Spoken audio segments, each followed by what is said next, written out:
So do you want to tell See that? everyone why it's good that I'm staying in Europe? What's cooking? Yeah, definitely. I'm really excited to share this with people because Ashley and I, we are working on the Emotional Release Academy, our baby. Yeah, what is era? Well, it is a new era, like yeah, a new phase and a new cycle in how emotional releases and somatic work and community is coming together. For me, means a lot because this was what healed me from my depression. It healed me from my chronic fatigue, from so many blockages in my life of friendship and love and business and work and living, staying in one place, moving, traveling, like so much unlocked for me. And I was able, with Ashley's help in that moment, like she was holding my hand and guiding me through this and empowering me to stay present with the painful emotions, with the grief, with the anger at my mom, was able to hold me in that. And I went through it and was able to process it and purge it out, scream it out, cry it out. And it felt almost like that was one of the first times where I was really able to receive the feminine, warm, nurturing support. Welcome to another episode of the Spiritual Bypasses podcast with me, Jannick, and Ashley. And today, it was such a powerful episode that we just finished. We talked about the new era, Emotional Release Academy, and everything that you can expect from that, and how you can become part of it and join us on this new journey, this new era. And we talked about our personal stories. Especially in the end, I shared a very emotional and dear memory of a session that Ashley gave me. So stay tuned until the end. And we also shared about our passion for this work, why it's so powerful, what you can get out of it, and what is the difference to many other healing modalities. And in the very beginning, such an intense story about Ashley's life. As always, Ashley's life updates are the best. What happened there? Stay tuned and listen to the end. See you on the other side.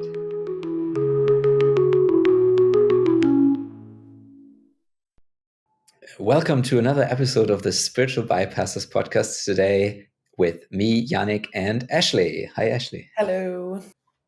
I am excited for this episode because, some quite intense and meaningful life updates that we have to share with you guys. And really excited to see what we, but also you guys, can learn from it. And at the same time, there's another project, we call it Our Baby, that Ashley and I are currently working on. Tim is involved in as well. And it's just, there's so many exciting things happening at the moment in our lives. So this will be an episode about that. And at the same time, a lot of nuggets that we want to share about our lives and what we've learned doing this emotional release work for such a long time with many clients and retreats, and being in this healing world for such a long time, finding this very somatic approach as the thing that we like to work with most. And we really want to share with you guys why that is and why we think it's so powerful and what you can take out of it as well if you start practicing and getting sessions being done on yourself. So much to learn, and let's dive into it.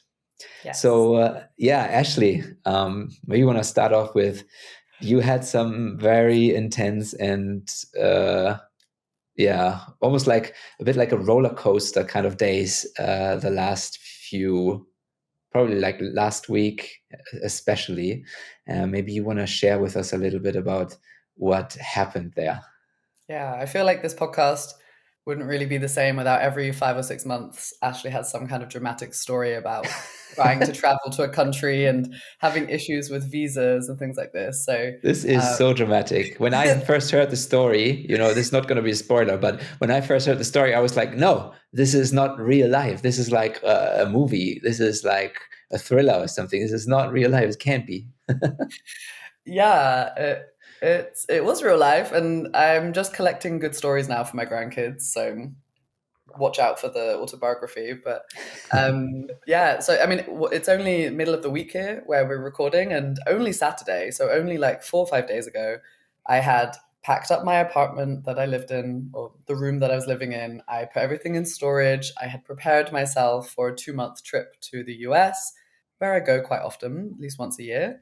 I had sessions planned, paid, I had workshops planned, venues paid for, planning to travel to Austin, LA, New York, see friends, live the life, all of that. And what's funny is that we have an episode that we didn't publish that I recorded with Tim 2 weeks ago that was basically me coming in with this huge doubt and premonition about this trip. And I was like, Tim, I'd love to inquire today. Let's do like a slight demo where you can work on me to see like, is this intuition or is this actually just fear around taking a risk and the next step and to move and go to a new place? What is actually going on inside.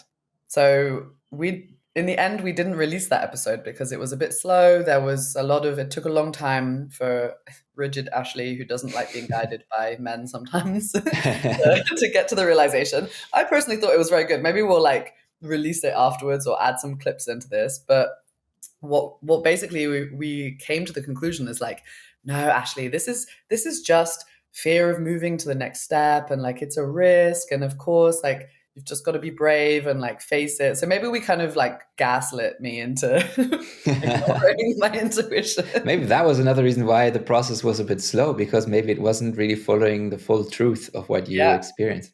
yeah. And this is the thing, it was really a niggling feeling in the back of my, like, I tried to listen to the cues my body is giving me. And I just had this premonition feeling that something was going to go wrong. And I'm like, no, I don't want to manifest this. I shouldn't focus on this. Like all the things you tell yourself to like not feel your feelings, or for me to not feel my feelings. And yeah, in the end I was like, okay, but even 5 days before, I was like, some part of me just wants to cancel this and just go home to my parents for a month, or just like something feels off. And then I was like, no, I can't do that. And why can't I do that? Oh, well, people have paid to come for sessions. Someone's booked a flight to come to another state to have a session with me. I need to go there because the biggest following proportion of my followers is from the US, like blah, blah, blah. And actually, that a lot of this trip came from circumstances. Like I had flight tickets that I pushed from June and I pushed to October, and I was like, oh, fuck it. Let's just move it to May. Like I'll just go in May. That makes sense. Whatever. So it didn't really come from like organic energy of like an invitation or like that this is wanting to happen. It came from the head. And when I tuned into my heart, I was actually really feeling nostalgic about finally having some routines here in Amsterdam and finally feeling a bit settled. And I just logicked my way out of making that decision. And yeah, that was a hard lesson for me to learn, because I first of all, I went to a rave the night before my flight, which I was like, YOLO, went to a rave. I slept 1 hour. I went to the airport. I was like, excellent. I'm going to be so tired from on my flight. I'll just fall asleep. It was great. Highly recommend that part of it. It's not very healthy, but it was, I danced a lot, had nice music, and then slept on my flight. But the thing is, when we landed, I have always this little rescue remedy, little like herbal thing that even my mum used to give this to me before exams or before dance performances or sports stuff when I was nervous. And I saw it in my little handbag and I was like, I think I need to take that. And then I never normally, why would I take it upon like landing in a place? Normally you take it before the flight. And yeah, little did I know, I arrived and I was like, okay, texting my friend who's going to pick me up. I just need to get through security, get through the border. Last time I was in Austin, it was super easy. They barely asked me anything and I just cruised on through. But of course, things have shifted in the landscape in a year. Different presidency, different policy on people coming into the country. And I was picked out of the passport line. Wow. They were like, we've been waiting for you, Miss Frost, come with us. And took me to Yo. a room saying, oh, we just need to search your bag. So I was like, okay, like, that's fine. My microdose stuff is not in this bag. So, and yeah, basically got questioned, and it was figured out that I'm not using the correct visa for the work that I wanted to do in the USA, because there is actually no visa for the work that I do. It is not possible to do holistic work, give sessions, do any form of contact with the general public. There's nothing for holistic practitioners unless you are like hired by a company and sponsored to come to the country. So yeah, if you're a freelancer, that's just not possible. And I kind of knew that. So I was always like, okay, I'm going to take that risk. I took the risk. And yeah, I'm very, very lucky. I had somebody who was just doing his job. I could have had someone who hates women, who is very pro Trump, who is not liking the work that I do, who thinks that, oh, she's got tattoos and she's working in this ridiculous job making people scream. And I've looked at her Instagram and I don't like her. So I'm really thankful that that timeline didn't happen. And we finally took the statement, and then he was like, "Look, we need to work quickly because there's a flight in an hour and a half, and I need to get you on that flight to Amsterdam because otherwise you need to go spend a night in jail." And my heart sank when he said that because I know from a friend who was traveling from China and only transferring in the US, but didn't have an ESTA. And they should have checked that in China and they didn't. And because he arrived late in the evening, none of the airports have holding cells. They're not allowed to hold you overnight because the airports normally technically close for a few hours. So they have to process you through a county jail, which meant that he got processed, cavity searched, put in an orange jumpsuit for 7 hours, and then taken back to the airport to get back on a flight. So I'm really grateful that that didn't happen. So could have been worse. Yes, I came Wow. back to Amsterdam where technically I have no home, but it's already sorted. It really reminded me how much of a support network I have of people who were like, come to Hamburg, come to Stuttgart, come to Berlin, my old roommate. So from that side of things, it was a very expensive and long lesson. I think I was in the flying for 18 hours and 24 hours. So That's yeah, so intense. that was a lot. But it means I'm back in Europe and it means that we're here to focus on projects here, including our baby. And in general, I feel a huge sigh of relief. Even the moment when the man said to me, I was like, what's gonna happen now? And he's like, we have to send you back. And my whole body, I Mm. didn't cry. I didn't have a temper tantrum. I was not upset. And that for me is a testament, firstly, to the amount of nervous system work I've done in the past years that I didn't even wobble. I was just like, okay, what do I do with this information? What do I do next? Okay, let's corroborate. The only time that I did actually cry is when I finally got back on the plane and I could kind of let the adrenaline pass and I was like safe on the plane and I knew I'm going back to Europe where it feels safer and also processing a bit of the grief of all the hours I put in of organizing these events. But I trust everything comes back and it's all experience. Yeah, So, yes. And Yannick, I feel like you also had a premonition. Maybe you want to share about that, like your I do. I impulse. definitely do want to share about it because there were so many quote unquote coincidences or synchronicities around this event of you traveling. 'Cause there's many people close to me that are also close to you, and there's this like close circle. Tim is one of those dear friends, and everybody somehow had a connection to what was happening there. And yeah, I just want to acknowledge that the like the energy you bring into this podcast now, like just a few days after this happened, already is like a sign for me that yeah, something happened there that was right and that was aligned. And at the same time, of course, something had to die. That's what the tears were for, the grief, that you felt. And that's why it was so hard to make that decision and listen to your intuition, I guess, because usually when we make decisions, something has to die. And sometimes something big has to die that is dear to us. And then it makes it really hard to follow our intuition. And I know we've done an episode on like intuition versus fear or other like kind of ways how we manipulate ourselves into wrong decisions or into, let's say, not wrong decisions. I don't think there's anything like that, but decisions that are not authentic, that are not aligned with our truth. And I had a sense, yeah. I mean, you sent me this message of Tim's mom, who was also in doubt and was like, yeah, maybe you shouldn't go, and sent you this I had a message, and dream a about it. dream as I had well. two people have dreams about me, about this Yeah, process, and yeah. many others messaged me like, "Are you okay?" And this before I said anything on social media, people were like, "Did you get there safely? Like, I have a weird feeling." I was like, 10 people picked up on this in the Yeah. field. It's so bizarre. Yeah, and they were able to sense your doubt. They were able to sense that probably there was a part in you that didn't want to go. and the uncertainty, and then they were able to pick up like on this timeline for sure that happened and manifested. And so I was reading this, and I was like, this resonates. And I even told you, I was like, yeah, I read these words and there's resonance in my body.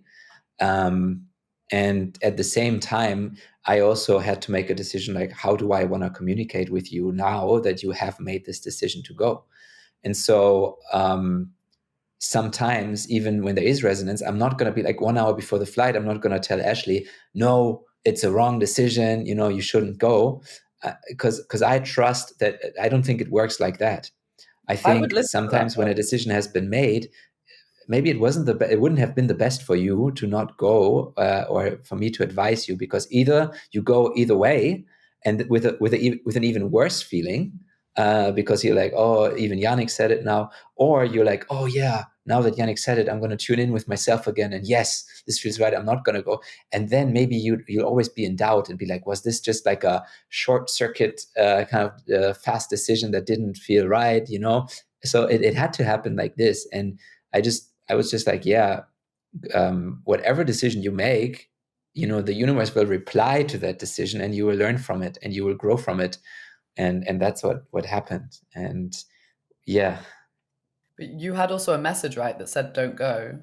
Like, exactly. That was the other thing that happened. A few days ago, before I was going on a 5-day trip to my parents with my partner, visit my parents, my family, my grandparents, meaningful trip.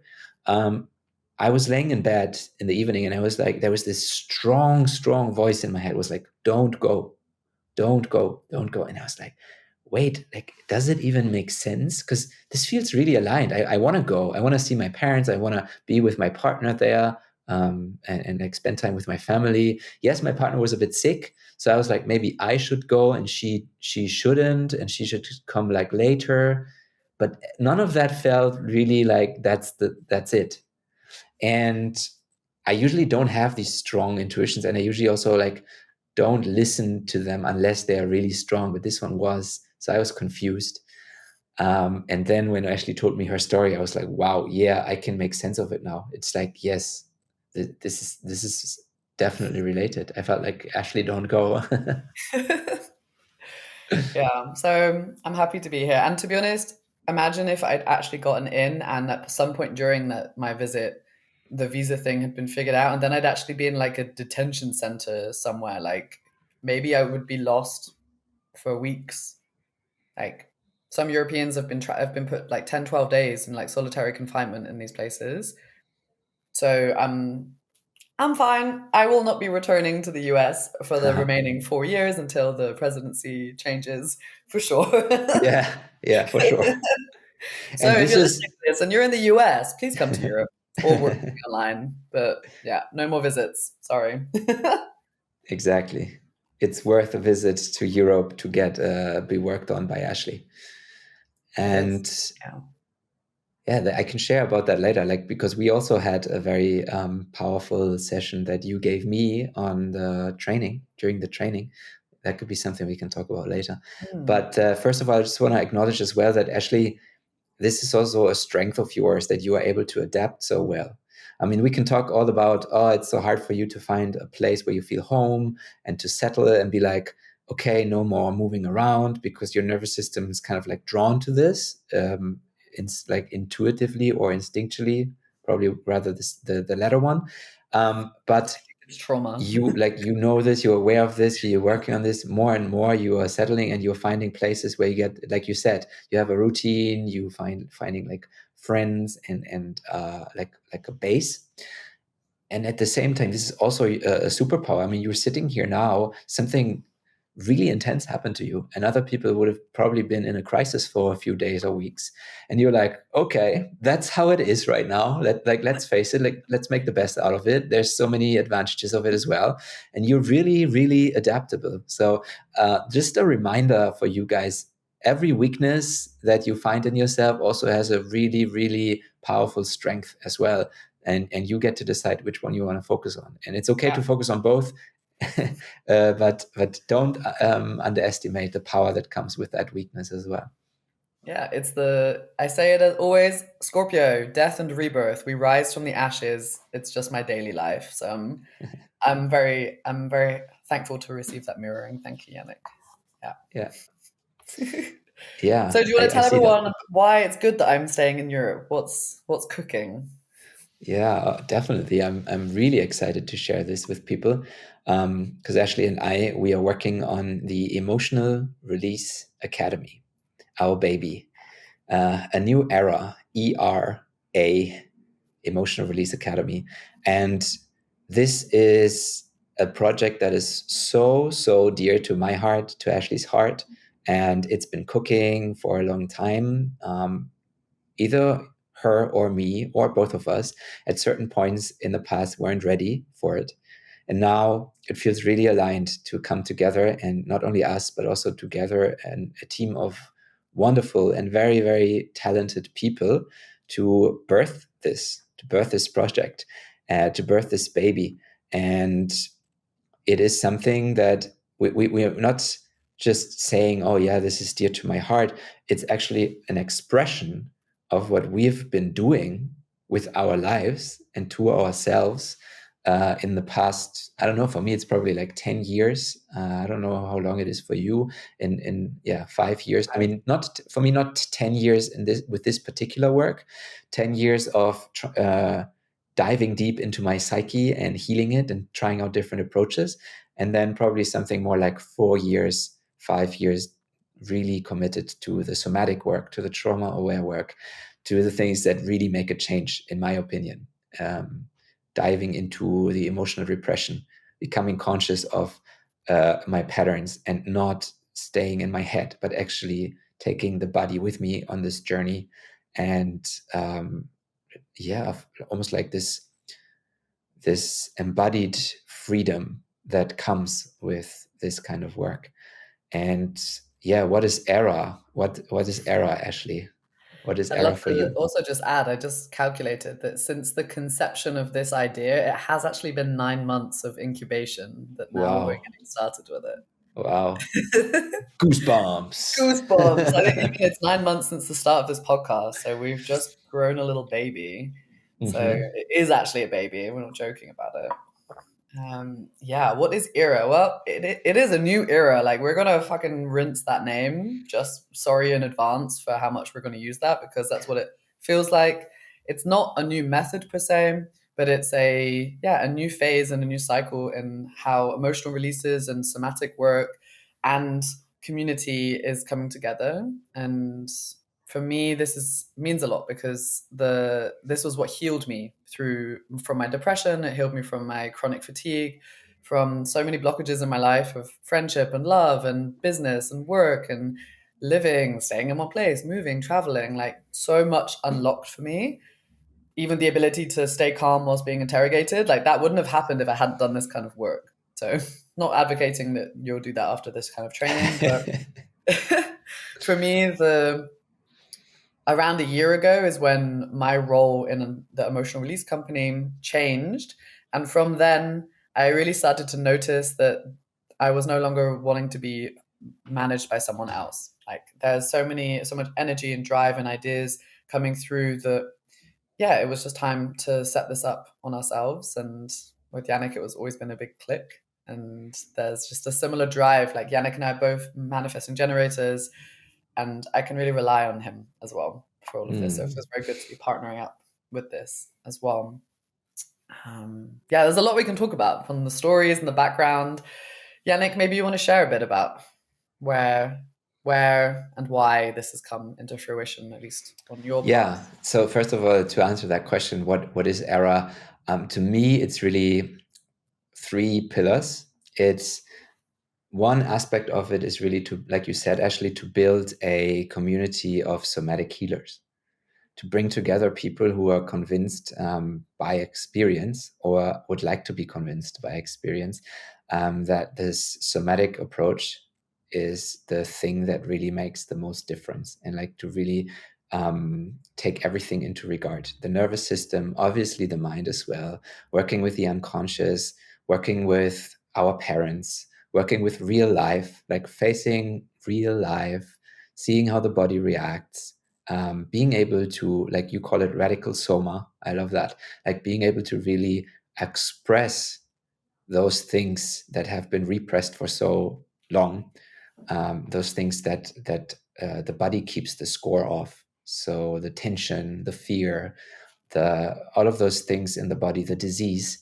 that wants to come out and express itself.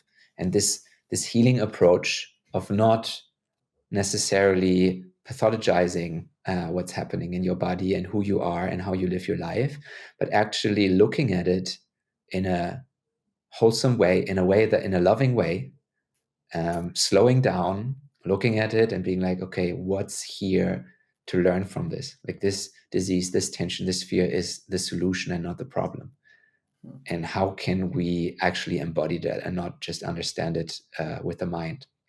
Yeah. This is what it's about to me. And so this first pillar is just coming together as people, supporting each other, people who have been in the field, teaching people who are new to the field, and to go on this journey together and create a new era of people who are actually fully like aware how powerful this work is.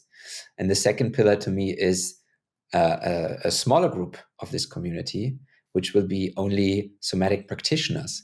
So actually building a community for somatic practitioners and supporting each other there as us, who've done the emotional release training, and people from other modalities like compassionate inquiry, like IFS, like other parts work modalities, Killer killer bee bee, somatic inquiries, inquiry, somatic inquiry unshaming, and David Petrick. experiencing. Yeah. Exactly. There's so many great people out there. And that's why Ashley said in the beginning, it's not about a new method. It's about just acknowledging that all of those methods are great in their way, as long as they take into account the body, the nervous system, the soma, and they like follow this approach of coming back to wholeness and not pathologizing what's there, but actually like working trauma aware and working with the body, working with expression, working with making things conscious, and staying really connected to real life. This is an important aspect to me. Take it from the mat into real life. Yes, you practice in a closed, safe container, but at some point you want to take it out there and be like, how do I actually feel when I stand in front of my mother? How do I actually feel when I get transferred 10,000 euros for a job that I did? Yeah. Can I be with that energy, and can I learn from this energy? Can I meet all of those parts that come up when I talk to my partner, to my girlfriend, to my boyfriend, and it's really hard because they did something that hurt me? How do I react? And this is where the results show. And we Yeah. want to just like have a community of people who are aware of this and follow that same idea of what it means to work on yourself and grow and heal. Yeah. We can, and Jannick and I can explain in a bit more with our stories, but I personally could only go as deep as I like to guide other people as I had actually gone into myself. And that's sometimes what's missing in a lot of trainings that are just covering the basis of this is the theory and here's a little bit of space to practice. But the a real deep human empathy and where you're not bypassing, like that's also where we've stemmed from. Like this podcast, the spiritual bypass, that came from this overexposure we had to the field of healing and the new age spirituality and this blurry line between like, okay, everything is just energy and just feel good again.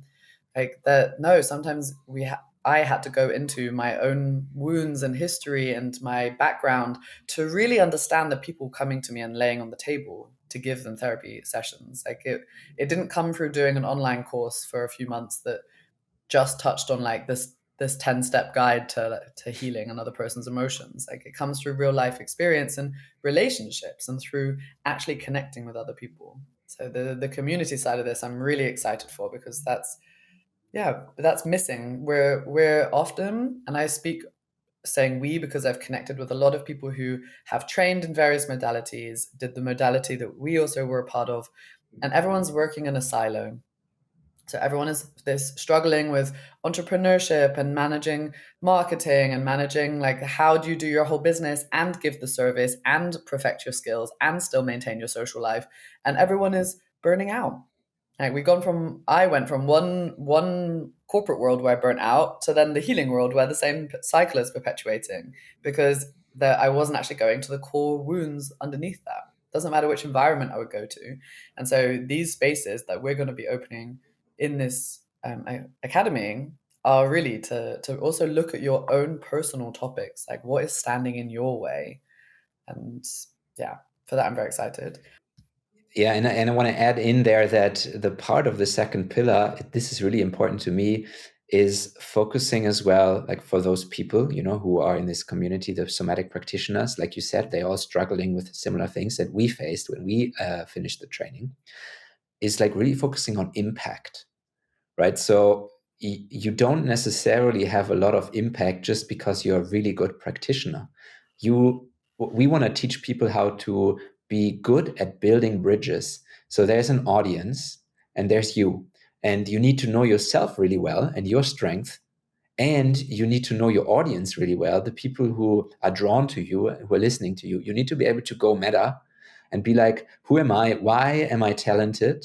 How did I come into this work? What drove me here? What part of it is also like my trauma, my past, my imprint, however you want to call it, that brought me here to become this healer, or sometimes people like to say wounded healer, because the wound is what made you come here in the first place. And if you are not conscious of that, how can you be, going into your full potential? And so really going meta, we want to emphasize that, and then being able to have an impact. And that involves money mindset as well. And it involves business knowledge, and it involves working on your shadows that keep you stuck, because this is not about you not being able to become a successful online coach or online somatic practitioner, or even offline. Maybe you want to run retreats, maybe you want to do your own training, whatever you want to do. Amazing.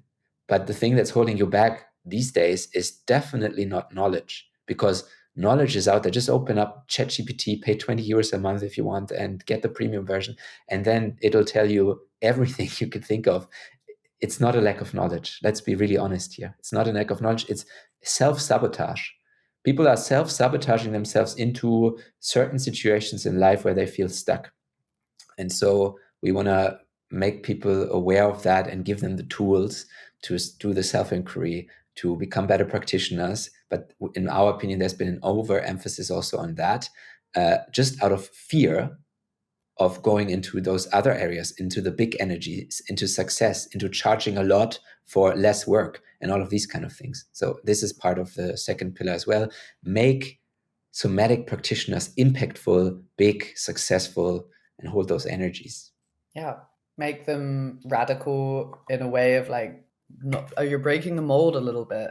Like, this is also a lot of the lessons that I will be bringing through from the anger work, which is about what is your truth? What do you care about? Like, what would you fight for? What is it, something that like you would wake up every day and be like, I want to put my passionate energy into that? That's what people are going to feel when they maybe won't even use Instagram or contents on social media. It doesn't have to be that way. You can go talk to people, you could go work in centers. This doesn't necessarily have to be someone who wants to be an influencer. Like, you can be an influencer in your own way, in your own community. It doesn't have to be this modern way necessarily, but it's like, really, so what would it take for all of you to like really find that thing that lights you up and be successful with it?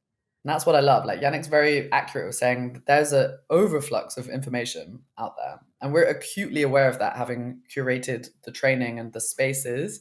We know that there's a lot of information. We could just blast you with lessons and PDFs and information. But what if it's not landing in your body? What if you're not digesting it actually in the moment through the cells in your body? And that's what I found personally missing in so many trainings I went to. Like, I went to so many manifesting, mindset, life coaching, all of these like quantum healing meditation ones, and they're all kind of missing the aspect of like, how does it feel in my body? What emotion is attached to this?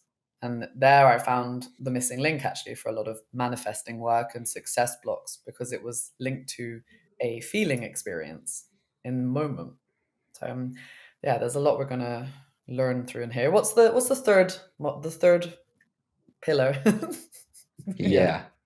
Let's move on to the third pillar. So to summarize, first one was this community of somatic healers, which all of us are part of, like practicing it on yourself, those somatic tools to do whatever you want to do in life. and become more successful with it and live a more free, fulfilled, and alive kind of life. And then the second pillar is a specific subgroup of that, the somatic practitioners, people who actually want to go even deeper on this work, and they want to work with clients, and they already have done a somatic training of some sort of modality that we've mentioned earlier. So only people with this background are allowed to join this part of the community. And there we want to really support each other with what Ashley just said and I just said, and like really incorporating all of that success and impact that is missing in many trainings, because obviously they won't teach you how to have an impact, they just teach you the method. But on the other hand, this is pillar 3, you need to have a really good method at hand. You need to have a toolbox. You need to have a kit. You need to really, in order to be successful, you need to be a master, become a master of the art of healing, the art of holding space for other people. And so this is the third pillar. We're going to train people in this method. And once they are trained, they are able to join the second pillar, the one that I mentioned second. But obviously, you need to have some sort of training before you can do that and before it even makes sense to you. And so we are teaching emotional release. We're teaching you how to apply this to yourself, but also to others, and work as a somatic practitioner with the most powerful and direct method that we've come across in the last years. Not only that, we've also we're putting things together from different modalities. So the beautiful thing about emotional release when we did the training as well was that the founder of Neo Emotional Release, for example, David, he always said, this is kind of an art and you have to find your own way. And in the beginning, that was kind of challenging to me because I was like, just give me, a tutorial, like how to do this, how to give a session. And yes, it is part of the training, obviously, of the emotional release training that we offer in the academy. We'll give you a tutorial, we'll give you a step-by-step guide to orient. In the beginning, it's important to be able to practice and get going. But the more you do the work, the more you see, no, this is actually free. And like I bring myself into this and I just practice to be in this connection to self, like it's called in IFS, this connection to the self with capital S, this state where you are really holding space, where you observe your own parts arise and go, you observe the emotions of that your client come and go, and you are able to almost be like connected to this higher intelligence that's coming through you. And I'm sure, Ashley, you've experienced this many times in your sessions where you just step out of the way and you allow life to inform your decisions, inform you in your words and your actions. And all of a sudden you do stuff, you're like, get up now and punch that pillow and be like, fuck you, fuck you, fuck you. And you don't know where that came from. It was just this instruction, coming through you. And this person does it. And afterwards they're like, I don't know, you just were like spot on with that. That's what I needed to do in order to, face this anger that has been suppressed for so long in my body. And yes, this is where you eventually go, and we are aware of that. But at the same time, we are going to teach you this technique, this method, to be able to get there and become a really skillful practitioner. Fully. And Yeah. And I mean, there's in essence with this kind of work, you just have to realize that holding space and being there, like I call it listening with the heart, like this present where you're just, my mind is not here, it's here. And I'm waiting for instruction from the heart. That in itself, even if I sat in a room for an hour with someone and said nothing, but it just stayed in that state, something would shift, because it's this unconditional loving energy that we missed from our parents, that we crave in society. Even as functional adults, we still want to be held, we still want to be really given this space for anything to happen. And what I know from my experience and from also training people is that it's not knowing the steps. It's like you say, what happens when that part arises that's like, oh my God, I don't know what to do next. Oh, I'm feeling dysregulated. Oh my gosh, am I taking on energy from my client? Oh, I'm embarrassed to make a loud noise, but I know the client needs that to help give them an example. Those are the things that make you a good practitioner. Being able to be so unblocked that you can lead by example, that you're not wavering when intense energy comes your way. The energy is not sticking anywhere because you've cleared through the history from your own life. That means that this intense topic does not land, you can leave your session with energy, you're not feeling heavy. Like this kind of stuff is what we also bring in, because that is actually what gave me the life experience. Like I've done over 500 sessions now with people. Like it was not the 5 days that I learned the method back in 2020. It was every day I met myself in those sessions, and that's how this works. Like it's we really have a focus on practice. We have a focus on you need to have certain sessions done before you can have a certification done, because you'll really notice the difference from the first 10 to the first 20 to the first 30 and beyond, and that it's really just learning like this is how mastery works. It doesn't come in this like neat little package. After 3 months you've got this certification and you're done. It's like, no, this is a lifelong practice, and that's what this community space is for, like the alumni space for the practitioners. Like we also need to receive support as practitioners. So Yes, many of yes my to that. clients are like, I was like, when did you last receive a session? They're like, I have no one to receive sessions from. And actually, like for myself, based in Amsterdam, I have like a network of people, acupuncturist, massage, Thai massage, that we exchange sessions so that we give and we can practice, but we also receive and can be regulated. Like I was told this golden ratio of sessions should be every three you give, you should be receiving one. Hmm. And where is the capacity for that to happen? Say you live in a small town in the middle of Germany, you're the only holistic practitioner in that town. Where are you going to go to receive emotional support and processing? So, this aspect of this network, it's not just community for the case of sharing, like, we also need this. Like, healthy, regulated practitioners can provide healthy, regulated space for their clients. And that's Yeah, for me very important, because we don't want to burn out anymore. that's very beautifully put and resonates so much with me.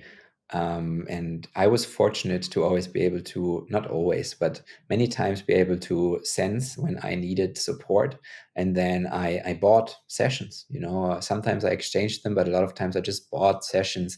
I worked with people that I admired in a certain aspect. That the beautiful thing is you receive that session and it's great for you, for your soul, to process emotions, and you learn at the same time. You learn so much. Yeah. This is like a win, like a double win situation for you. And at the same time, when I give a session to a practitioner, it's meaningful because I know that this person then will take this new state of their nervous system into their sessions with their clients, and it's just this ripple effect that you have when you come together as practitioners. We can like really have a huge impact together, much bigger than if everybody's just working on their own and be like here and there. You're like, hey, I worked with a client whose dad died when he was young. Have you experienced something like this before? This and that came up. That's great already. It's like exchanging knowledge, but really coming together as this community, supporting each other in the sessions, meeting ourselves with this raw, truth and authenticity, and learn from others, which is also part of the second pillar, right? We're also going to have amazing workshops of very experienced people in certain fields that you can learn from as well. So there's just exactly what I would have wished for after I've done the training. I had done the training. This is now what we'll be offering. Yeah. And I think it's also important to add, I'm assuming, I know that this fits more into the first, but Yannick and I also individually have communities. So I have the Academy of Anger. This by the time this episode comes out, we would have transitioned. But since last year, since last summer, almost actually exactly around the same time, I think we both started in around like August. I don't know Yeah, for when me you're. it was May last year. Wow, that's okay. A year already. Yeah. So for me, it was very important in this academy since August already, there's been over 100 classes of topics around regulation, releasing, and reprogramming.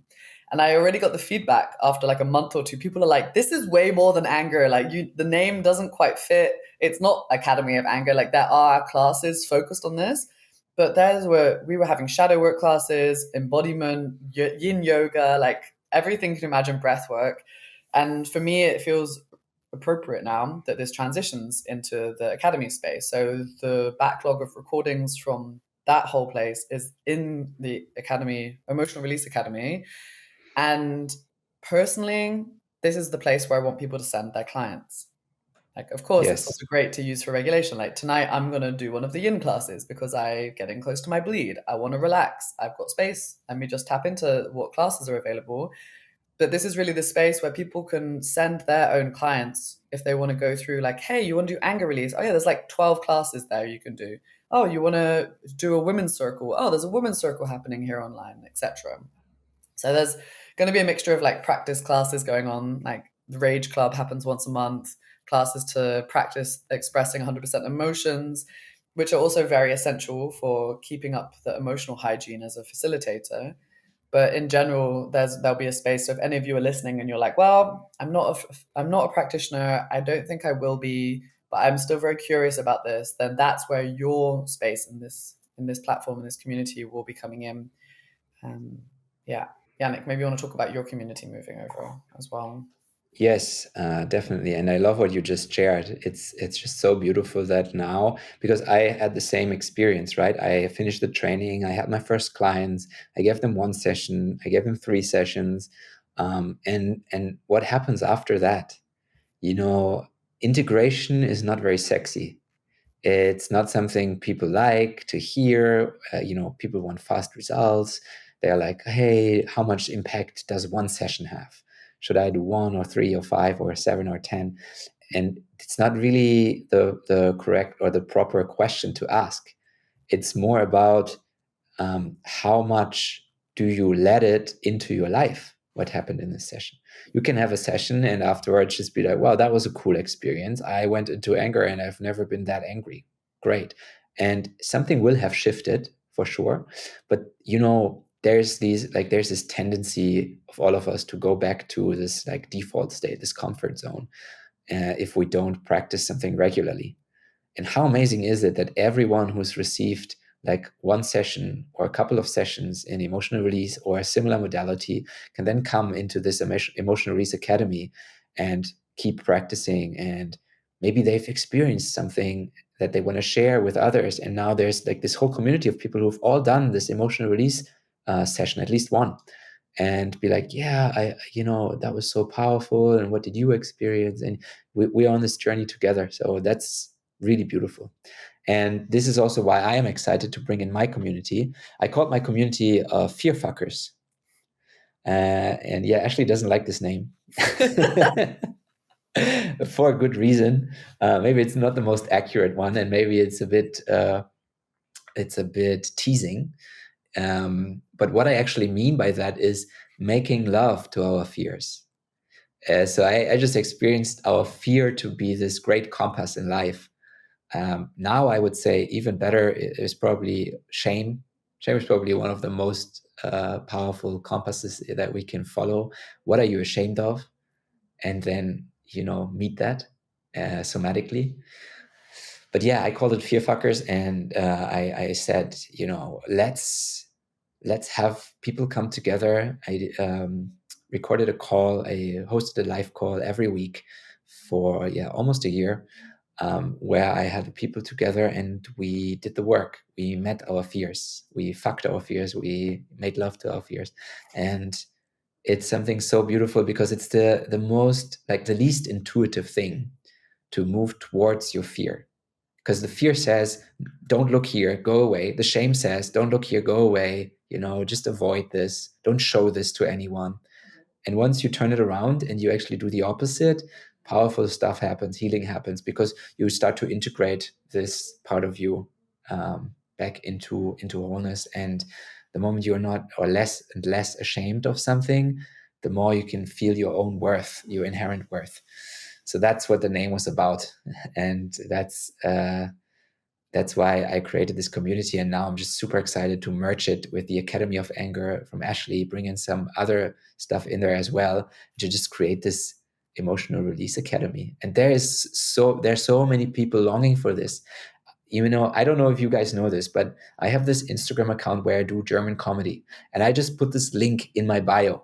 And you could imagine this has very little to do with somatic healing, right? I mean, people who listen to like German stereotypes, why would they be interested in somatic healing? Still, over the course of, I think, 7 months, 8 months, over 1,500 people signed up to this community. And they read the text, the info text that I wrote, where I was telling them about the somatic practice, and they signed up because they have this intuition. In my opinion, it's the intuition that everybody has. You can sense truth, and when you're like, yeah, this is something, this is the right way. Like, I'm done with all the mental work. I'm done with the spiritual bypassing. Now I want to like go this way. You sign up, and this is also what the academy is for. Yeah. Yeah. And I know that we said we wanted to make a slightly shorter episode, but we didn't even touch on backgrounds. But maybe you just have like one or two nuggets from your life about emotional release that you want to bring in. Like you teased a bit about a session that I assisted you on in your training. Like maybe Yes, need we to share can't about leave that that one. loop open. Just like one or two things that feel important, and I will also do the same. I wanna share about that session, Ashley, because it was really meaningful to me and still is. And as Ashley said, it was during our training. I mean, Ashley was already fully trained and was a facilitator on that retreat, and I did my training. And it was one of the last days, and my heart was open from those 9 days in the mountains in Turkey. So beautiful every day from morning to evening, doing the work, eating delicious food, meeting people who also are into the somatic work, that the same people that you're going to meet in the community. And there I was on this, like in during this session, and one of my like co-students, he facilitated me. But at some point, obviously, as we were still in training, the head facilitators like Ashley, they came and helped out and supported during the sessions. And there was this powerful process about a situation in my past where I had to undergo surgery as like a 5-year-old or 6-year-old boy. And I was really afraid, how do you call it when they put you into this like full body sleep? Anesthesia. Like Anesthesia. anesthesia. Yeah. Yeah. They wanted that they needed to put me into anesthesia. And then I was really afraid, and I was like, no, I don't want to do this. No, no, no. And this memory came up in my session, and my mom was there, and then she said, and I had to drink this stuff, I think, that would make my body feel calmer, or like would make it easier to go into this state. And it looked a bit like Coca-Cola. So she was like, yeah, you have to drink this, it's Coca-Cola. And I drank it, and I was already in such a vulnerable situation, and I was like, everybody is against me, this like little boy, even my mom, she forces me to do that. And she wasn't able to, I think, fully make me understand what was happening there, and that this would be a surgery that would help me and improve my health. But I didn't understand, so I was all against it. And even if I understood, probably I would have still been against it. And then I felt really betrayed, because obviously I tasted it and it wasn't Coca-Cola. And I was like, everybody's against me, and in this resistance state. And in that state, I was put to sleep, put into anesthesia. And I wake up and I have wounds on my body. And I just felt so betrayed and alone, and nobody was there for me as a child to like that I can trust, and my body hurts, and such a painful situation. And obviously in that moment as a child, I was not able to fully process the emotions. So the body keeps the score. So this memory is stored in my body as tension, as fear of, maybe even being like naked and intimate, because it was something that they did to my body, and many other things. And I was able, with Ashley's help in that moment, like she was holding my hand and guiding me through this and empowering me to stay present with the painful emotions, with the grief, with the anger at my mom, was able to hold me in that. And I went through it and was able to process it and purge it out, scream it out, cry it out. And I still remember I was holding her hand, and felt almost like that was one of the first times where I was really able to receive the feminine, warm, nurturing support. And that makes a lot of sense, because when this is what shapes my image of femininity and how I relate to my mother, how I relate to other women, obviously I'm not going to be open my heart to receive from them. And in that moment, I was able to receive. And it was just this holding of the hand. It felt so warm, almost like I was on MDMA, like holding this hand. And wow, it was one of those many moments where I was like, yo, this work is the shit.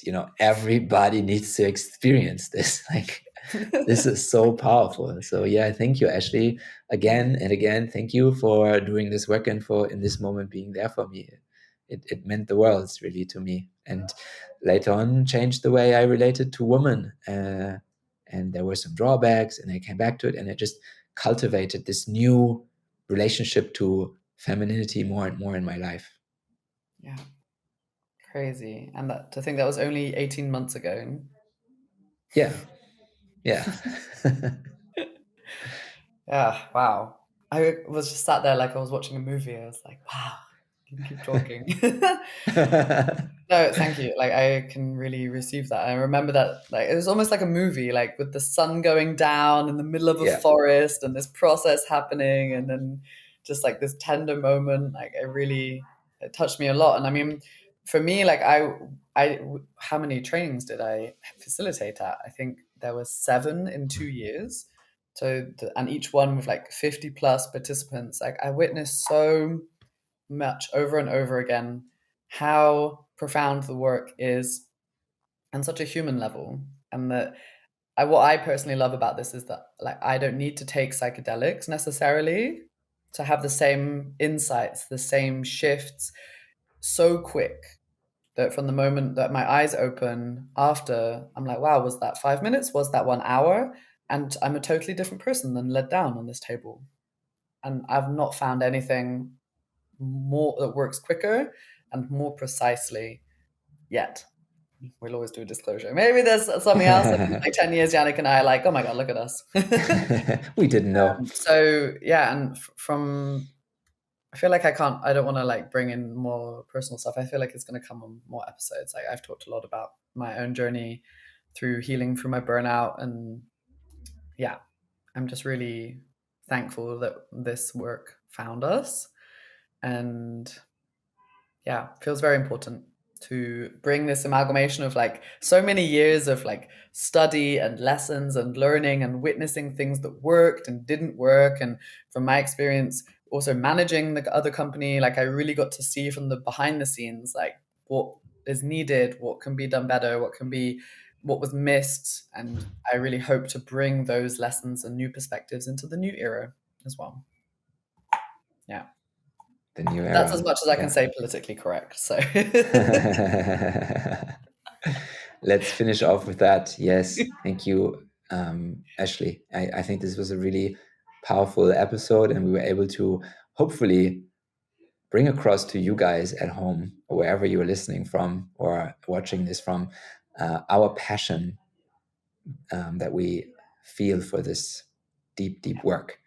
And I hope you as a listener will be a part of this and be a part of this journey. You will join the Emotional Release Academy, one of the 3 pillars, or maybe all of them at some point, if that is something that you feel a calling to. And let us know in the comments, what is your experience with the somatic work? Do you have any doubts or any things that keep you away from it that we didn't mention, some things that interest you?